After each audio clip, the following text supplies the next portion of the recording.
So when John Kibble brought the glasshouse here from Coolport Loch Long in 1872, 1873, it wasn't the full size that we see today.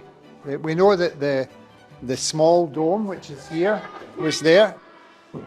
We know that there was a second dome, but it wasn't as large as that one. And we know that there were wings, but they were shorter, or we call them transepts as well, wings or transepts.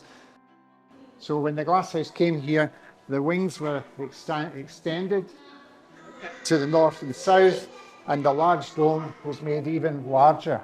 Nobody in living memory could remember seeing across from one side to the other. And suddenly we were down to about 3 tree ferns sitting in the centre. And then they went, and you had a completely empty glasshouse.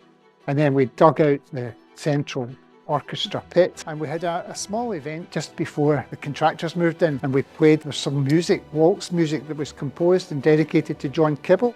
There's infill ornamentation that you can see running just above the column heads. That was not there. That had all been taken away. We don't know when. It all disappeared. So using photographs and pattern books, they put all that back on. So that's all recast on a bias as well. It goes all the way around. It's massive.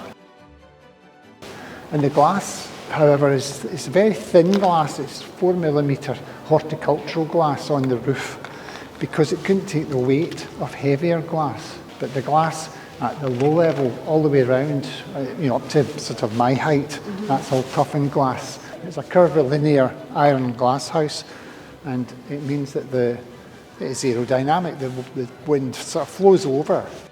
What we call flowering plants are more advanced plants, really. It's as if the plants evolved, and you've got the mosses and the ferns and the equisetoms and plants like that are much more primitive, and then they evolved into producing proper flowers with seeds within capsules. Probably at least 80, 90 years growth on that.